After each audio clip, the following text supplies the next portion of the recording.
High bro, आज चाहिँ यो भिडियो बनाएको छु कि मलाई चाहिँ तिमीलाई एउटा कुरा सोध्न मन लागेको थियो। तिमीले चाहिँ युट्युब च्यानल सुरु गरिहाल्यौ भन, बट म चाहिँ मेरो दिमागमा छ कि म सुरु गर्छु भन्ने चलिरहेको छ। बट म स्टार्टिङ चाहिँ कसरी गरौँ भनेर कन्फ्युज भइरहेको छु। सो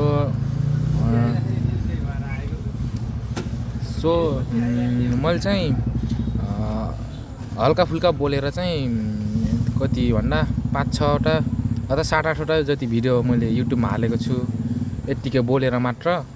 बट अबको भिडियो चाहिँ मैले कस्तो भन्दाखेरि मैले चाहिँ कस्तो गराएको छु नि, डेली ह्याबिट ट्र्याकर नोटमा ह्याबिट ट्र्याकर गराएर राखेको छु। मैले त्यो गराएको चाहिँ अराउन्ड 1.5 महिना जति भयो।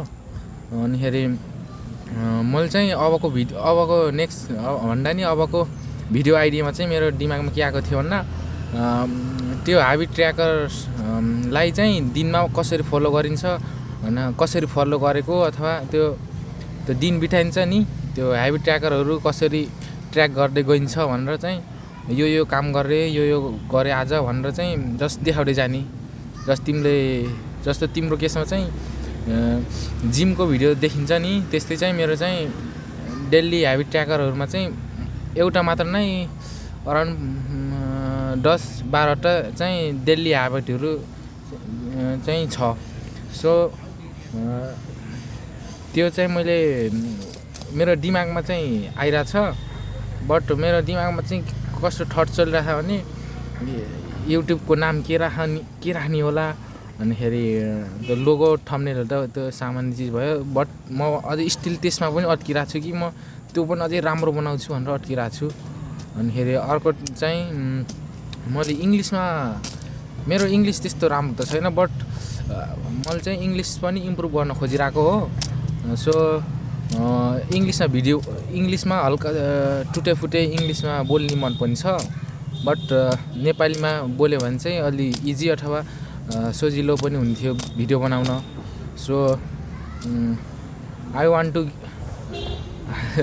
सो मलाई चाहिँ यस्तो सजेसन चाहिएको थियो कि तिम्रो सजेसन के हुन्छ कि मैले चाहिँ इङ्ग्लिसमा हल्का फुल्का बोलेर बनाऊँ कि नेपालीमै बनाऊँ भिडियो भनेर चाहिँ मैले तिमीलाई सोध्न मन लागेको थियो। मैले चाहिँ तिमीलाई यस्तो पर्सनलमा नि सोध्न सक्थेँ, बट भिडियो बनाउँछु जुन यो भविष्यको लागि भन्दा पनि फ्युचरमा रिमाइन्डर हुनेछ मेरो लागि भनेर चाहिँ यो भिडियो बनाइरहेको हो। अहिले चाहिँ म यता बाहिर हाट बजार आएको थिएँ। हाट बजार आएको अहिले एक्लै यहाँ बसेर चाहिँ म भिडियो बनाइरहेको छु। सो त्यही सोध्न मन थियो। अनिखेरि यो भिडियो बनाउने नि एउटा छुट्टै हो मन भएर मैले चाहिँ अहिले भिडियोमा भनिरहेको छु तिमीलाई। सो सकेसम्म तिमीले नि भिडियोमै एन्सर दिने चाहिँ प्रयास उत्तर गरे कि भिडियोमै तिम्रो हुन्छ नि त जिम भिडियोमा, त्यसमा नै यसको उत्तर दे। बट मेरो नाम चाहिँ नलिगे कि यस्तो गरे चाहिँ ठिक होला भनेर चाहिँ त्यसमा सजेसन मात्र दिए। बट नाम चाहिँ मेरो पर्सनल भन्दा पनि मेरो सब डिटेलहरू चाहिँ त्यसमा नखोले।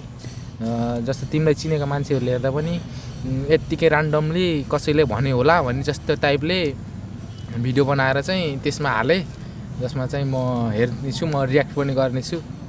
अनिखेरि म तिम्रो दिमागमा अथवा तिम्रो थट के रहेछ त्यो सम्बन्धी भनेर चाहिँ म बुझ्नेछु। सो त्यही हो, bye bye, stay tune, stay hard, be positive, learn and teach each others. So bye by.